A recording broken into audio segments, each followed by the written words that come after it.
What were some of the worst experiences you have had while working in the fast food industry?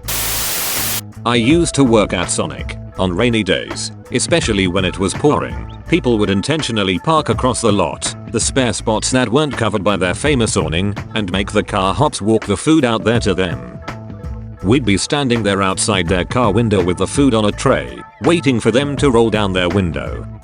They'd take their sweet time getting out their cards or cash while we were getting drenched. All the while, there were plenty of open spots under the awning, closer to the restaurant and out of the rain. By the time they took their food from us, they would demand the meal for free since it was wet. Mind you, not wet enough to give back the food, just wet enough to demand a full refund while they shoved the offending fries in their mouth. Those people also never tipped. Also, we had people who would make us go back inside and replace their 44 Oz drink 4 and 5 times, even when you insisted it was the right drink.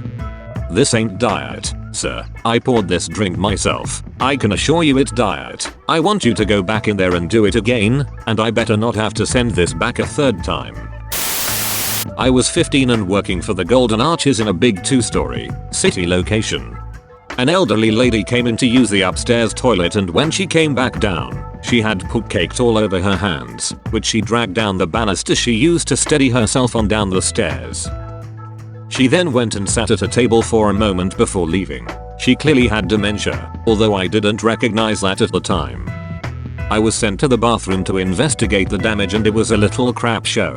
I reported back to my manager, who told me I had to clean it all up. No thanks. I quit on the spot. I was not cleaning up crap for $4.85 an hour. I worked at a popular Canadian coffee franchise almost 10 years ago. One day, a drive-through customer had some sort of altercation with a pair of pedestrians who had been walking through the drive-through. The way I understand it, the customer had almost hit the pedestrians, a man and his mother, and then had started shouting. This is what I heard over the drive-through headset. You want face full of bicep? I'll give you a face full of bicep.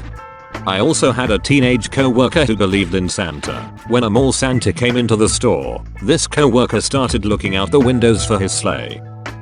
Another time I had a teenage co-worker who asked me, "What's a Nazi?" with total sincerity. When I explained what a Nazi was, the follow-up question was, "So, do we like them or not like them?"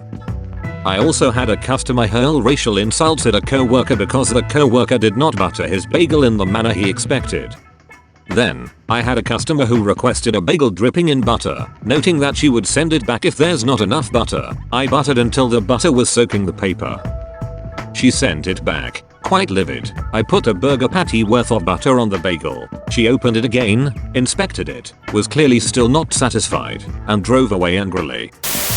I was working at a pub shortly after college. During the evenings, things would always get pretty stressful and hectic. People would be snapping at each other, or saying mean things, or arguing, or whatever. Pretty standard stuff in a high-stress situation like that. One day, though, in the middle of dinner, the other cook, my immediate manager, but not the restaurant manager, apparently just had a bad night. He'd been getting progressively more agitated all night, not with me, luckily. Suddenly, a waitress came back and complained that one of her tables was complaining because the food was cold. First, the manager responded by telling her that if she'd come get her orders when they were done, they wouldn't be cold, but when she made some comment back, he snapped. He picked up a hot pan from the stove, and I was terrified for a second that he was going to throw it at her. Instead, he swung it as hard as he could at the entire stack of clean plates and knocked almost all of them off the table, shattering them on the floor. Then he literally tore off his apron and stormed out, but not before knocking a tray of full food out of another waitress' hands. Weirdly enough, the store manager was going to let him keep his job if he'd admit being out of line. She brought him in during lunch the next day to talk to him, and instead of apologizing, he smashed a coffee cup against the wall and left. All told, it was probably for the best. I worked at McDonald's part-time while I was in college. One day, I was working the drive-thru. This guy ordered a lot of drinks. One of them was low on soda syrup, but instead of just telling me about it like a rational person so I could give him a replacement drink, he threw the extra large drink at me. Of course, the lid came off and I was soaking wet. The manager, who was actually pretty good as far as fast food managers go, saw this happen. He took off running into the parking lot, flagged down the driver before he could leave, and told him to never come back. Then he came back in, found me a dry uniform shirt, and let me have a few minutes on the clock to sit in the break room and calm down. I worked the night shift at a Krispy Kreme. It was always just me and the manager. She never helped. She'd just go in the office to do paperwork and leave me alone for 8 hours to make everything. Because I knew she'd leave me alone, I'd take the trash out multiple times a night for a smoke sesh. Well, one night I came back in from my smoke session, noticed the conveyor for the OG glazed was starting to rattle pretty badly. There's several things you needed to turn off prior to stopping the conveyor: glaze fountain, heating elements, dough ejector thingy. So I turned all of those off, but for some reason, the conveyor was in a weird dieseling state, where it continues to run, but is disconnected from power. I started to panic. The conveyor kept going and continued to get louder and louder. I started pounding on the manager's office door, but she wouldn't answer. Stuff was starting to fall apart, and my baked mind can't handle this. I finally shoulder charged her office door down, screaming, "What the heck? I need help," but she wasn't in there. Looking on her security screens, I saw her car wasn't even in the parking lot. Once I realized that which was gone, the conveyor finally went. The motor took out one end of the conveyor line, and gallons of 100% pork lard fryer oil covered the floor of the entire kitchen.